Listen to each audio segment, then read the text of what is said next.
Inclusive, Maria, eu sei que tem mais mensagem aí, mas a gente vai falando, os assuntos vão aparecendo.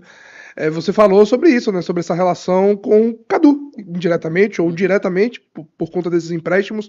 Como foi essa transição? Você chegou a mencionar que o Cadu foi a primeira pessoa que você falou, né? Isso, exatamente. E depois ele fez parte daquela Série B, pelo menos ali estava ali sempre do seu lado, estava sempre no jogo. Eu chamei ele o jogo do acesso como é? De Rodrigo Santoro lá em Maceió. Então ele estava presente naquela... Fala Cadu, chamei de Rodrigo Santoro. Rodrigo Santoro aí. Ele estava presente naquela transição. Como foi isso? Como foi a relação do Cadu naquele ano, especialmente da Série B, que ele ainda não era o responsável pelo futebol do Bahia e hoje é o cara que comanda tudo isso. Cadu foi o primeiro cara com quem eu conversei e foi um cara que ele morava no Rio nessa época e a gente se encontrou em Manaus para o jogo Brasil e Uruguai, eu acho, né? E ali a gente teve o primeiro contato, eu não o conhecia, né? A gente se conheceu ali e foi justamente naquele jeito dele dizer, pô, Guilherme, o grupo tá avançado já tá com a coisa, mas Cadu, e ele foi muito importante, porque se não fosse Cadu e Cadu relatando a minha conversa com ele lá em Manaus, eu acho que dificilmente a gente teria tido uma segunda conversa com o grupo, porque Cadu conseguiu ali... inclusive com o Paulo Pitombeira, que foi a pessoa que fez essa primeira conversa em Manaus é com o Cadu? Com Cadu e Paulo Pitombeira, que foi quem intermediou essa primeira conversa. E ambos foram muito importantes porque foram responsáveis por relatar a história do Bahia, o desejo do Bahia, e aí viabilizou a partir da minha insistência aí Paulo já não estava tão ativo mais na história, mas com o Cadu, dizendo, Cadu, como é que vocês vão comprar um clube pequeno aqui no Brasil, velho? Pode falar qual é esse clube? Eu até hoje não tenho certeza, assim. O que você acha que é? Uma fofoca uma vez que seria um clube menor em São Paulo, algo do tipo. Alguns dizem que era até no Paraná, né? Mas eu não vou entrar. Mas eu sei que era um clube menor, não é? Cadu não me disse isso, porque eles são muito cuidadosos nessa coisa, mas a forma como o Cadu vendeu, entre aspas, o Bahia para o grupo lá fora foi determinante em que a coisa acontecesse, né? E, de fato, a nossa segunda conversa, que aconteceu já em novembro, assim, com o pessoal de lá, aconteceu por eles terem tido os primeiros relatórios muito positivos por Cadu, que estava aqui no Brasil, né? E aí, depois, aconteceu de Cadu vir morar e ter sido escolhido para dirigir o departamento de futebol do Bahia, e também se tornou um amigo, um cara que eu gosto demais, encontrei ele ontem lá na festa da comemoração. E hoje eu falo mais com o Cadu nos momentos difíceis do que nos bons momentos. Assim, nos momentos difíceis eu sempre chego nele e falo, velho, vai dar tudo certo, fica tranquilo, vamos melhorar um pouco a comunicação aqui ali, dou minha sugestão, né? A gente se fala bem, assim, nesse aspecto, mas a gente tem que cuidar das pessoas nos momentos difíceis, assim, passar um pouco da nossa experiência, dizer o que a gente acha, o que eu acho, assim. Então, mas é um cara que ficou uma relação muito boa, assim, com ele. O único momento que a gente consegue conversar mais de 2 minutos com o Cadu é em pré-temporada, né? E 2 minutos que o telefone toca logo, irmão. Toca toda hora, você é doido, é absurdo. Aí, Yuri, rapaz, seu celular não para, minha mulher fala a mesma coisa. É isso aí. Ainda mais na janela, né? Porque a janela tem muita decisão para tomar, né? Exato. O Vitor Moreno perguntou aqui o seguinte, ó. Pergunta pro Belitani por que ele não trouxe o goleiro Jean de voltas. Foi algo por conta do caso policial dele fora, mas no ano seguinte, se ele achou bom trazer o Marcinho. Não, veja, é engraçado que eu me manifestei publicamente sobre esses dois casos, né?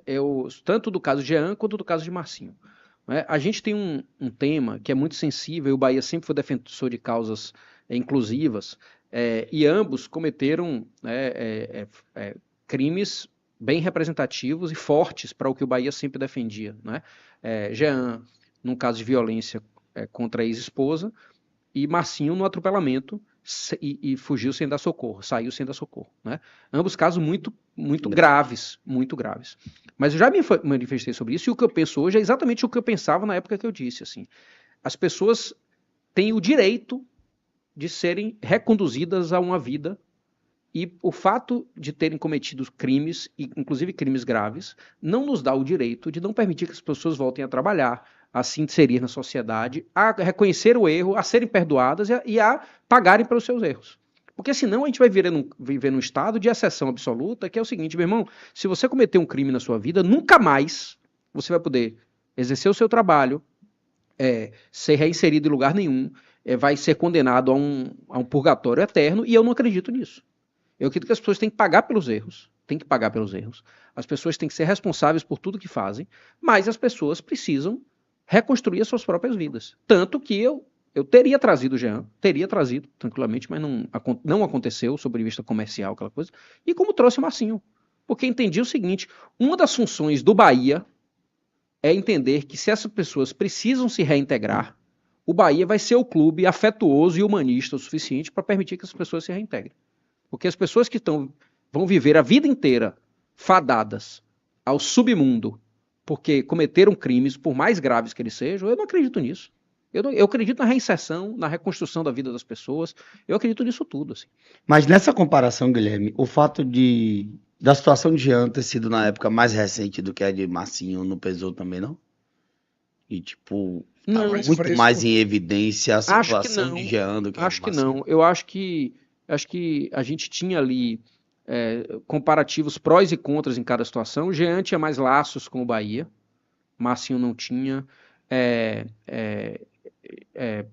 Marcinho, de certa forma, terminou sendo um crime de resultado mais grave, né? Porque terminou ocasionando morte. Então tinha vários. Jean foi um crime contra a mulher que era uma bandeira muito forte do Bahia, assim, da inclusão da mulher no futebol. Né? Então, assim, tinha prós e contras em todos os cenários, quando a nossa decisão foi assim, a gente precisa também ser um clube que abraça as pessoas, inclusive as pessoas que cometeram crimes.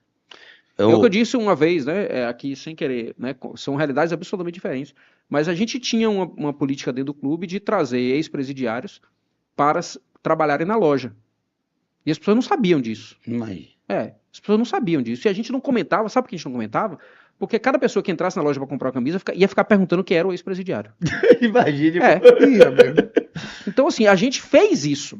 Eu acho que, de certa forma, às vezes o preconceito faria com que os próprios funcionários da loja dissessem quem era. E a gente fez e foi uma política muito bem feita e a gente falou, essa a gente não vai divulgar.